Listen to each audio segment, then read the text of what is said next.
அனைவருக்கும் வணக்கம். முருகாச்சரணம். சமீப காலமாக திருச்செந்தூர் திருத்தலத்துல நாளிக்கிணறுல குளிச்சுட்டு கடல்ல குளிக்கணுமா, கடல்ல குளிச்சதுக்கு அப்புறம் நாளிக்கிணறுல குளிக்கணுமா அப்படிங்கிற ஒரு சர்ச்சை ரொம்ப அதிகமா போயிட்டு இருக்கு. இந்த சர்ச்சைக்கெல்லாம் முற்றுப்புள்ளி வைக்கணும், இல்ல நமக்கு ஒரு தெளிவு கிடைக்கணும்னா எங்க போய் இதை கேட்கணும் அப்படின்னா, கட்டாயம் கூகுள்ல கேட்கக்கூடாது, யூடியூப்ல கேட்கக்கூடாது. அந்த தளத்தினுடைய வரலாறு, அந்த திருச்செந்தூர் ஸ்தல தரிசன விதி அப்படின்னு புத்தகங்கள் எல்லாம் இருக்கிறது. ரொம்ப பழங்காலம் தொட்டே அந்த புத்தகங்களை தேடி கண்டுபிடிச்சு படிச்சு தெரிஞ்சுக்க வேண்டியதுதான் நம்மளுடைய கடமை. ஆனா நமக்கு என்னன்னா, நேரடியா அப்படியே நமக்கு விழுகணும் அப்படின்னு நினைக்கிறோம். அப்படியெல்லாம் கிடைக்காது. இருந்தாலும் இந்த சர்ச்சைக்கு மத்தியில நான் கொஞ்சம் தேடினேன், எங்கேயாவது இருக்கா அப்படின்னா 2 புத்தகங்கள் எனக்கு கிடைத்தது. ஒன்று 1980 அதற்கு முன்பே பதிப்பிக்கப்பட்ட திருச்செந்தூர் ஸ்தல வரலாறு அப்படிங்கிற புத்தகத்துல ஒரு குறிப்பு வருது. என்னன்னா, கடல் தீர்த்தம் அதுக்கப்புறம் நாளிக்கிணறு இது 2லயும் குளிக்கிற வழக்கம் இருக்கிறது. ஆனா இது எதுல முதல்ல குளிக்கிறாங்க அப்படின்னா 2 விஷயங்களை சொல்றாங்க. ஒண்ணு கடலிலே குளித்த பிறகுதான் நாளிக்கிணறில் குளிக்க வேண்டும் என்று ஒரு மரபு இருக்கிறது.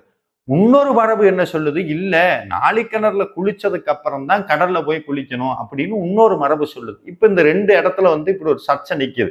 எது உண்மை, இங்கயா அப்படின்னா, இப்ப நம்ம அடுத்த கட்ட ஒரு புத்தகத்தை தேடி போறோம், இல்ல ரிசர்ச் பண்றோம். பெரும்பான்மையாக யார் செஞ்சாங்க, சிஷ்டாச்சாரம், அதாவது பெரிய ஆன்மீகவாதிகள் பெரியோர்கள் எதை கடைபிடித்தார்களோ அதைத்தான் நாம் கடைபிடிக்க வேண்டும். அப்படி தேடிய போதுதான் எனக்கு ஒரு புத்தகம் கிடைத்தது.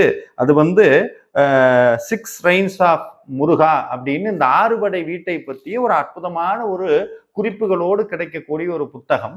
இந்த புத்தகத்துல ஒரு வரி வருது, என்னன்னா, இந்த நாளிக்கிணறு விஷயத்தை பத்தி சொல்லும் போது, கடலிலே குளித்த பிறகுதான் நாளிக்கிணறில் குளிப்பது வழக்கம் அப்படிங்கு இதுலயும் வருது. அதே மாதிரி பெரியவர்களும் அதே முறையைத்தான் பின்பற்றி இருக்கிறார்கள். எனவே இனிமேல் நாம் திருச்செந்தூர் சென்றோமானால் கடலில் நீராடி விட்டு திருப்பி நாளிக்கிணறில் குளித்து விட்டு முருகனை தரிசனம் செய்யலாம். இதுல இது சரியா அப்படிங்கறதெல்லாம் தாண்டி எங்க குளிக்கிறோமோ அது முக்கியம் இல்லைங்க. ஆனா அந்த குளிக்கிற இடத்தை எப்படி வச்சிருக்கிறோங்கிறதுலதான் புண்ணியம் சேரும். ஏன்னா திருச்செந்தூர் கடல்ல ஒரு பக்கம் பௌர்ணமி ஆச்சுன்னா குளிய தோண்டி விளக்கு வச்சு என்னென்னமோ ஒரு பக்கம் நடக்குது. குளிச்சுட்டு துணியை அப்படியே போட்டுறோம். சாக்கடைகள் பெரும் அளவுல திருச்செந்தூர் நேர கடல்ல தான் கொட்டுறாங்க. இத்தனையும் பண்ணிவிட்டு அந்த தீர்த்தத்துல போய் நம்ம குளிக்கவும் செய்யறோம். முதல்ல இதையெல்லாம் நிப்பாட்டுறதுக்கு நம்மளால முடிஞ்சா ஏதாவது வழி பண்ணணும்னா, எல்லா தீர்த்தங்கள்லையும் குளிச்ச புண்ணியம் நமக்கு கிடைக்கும்.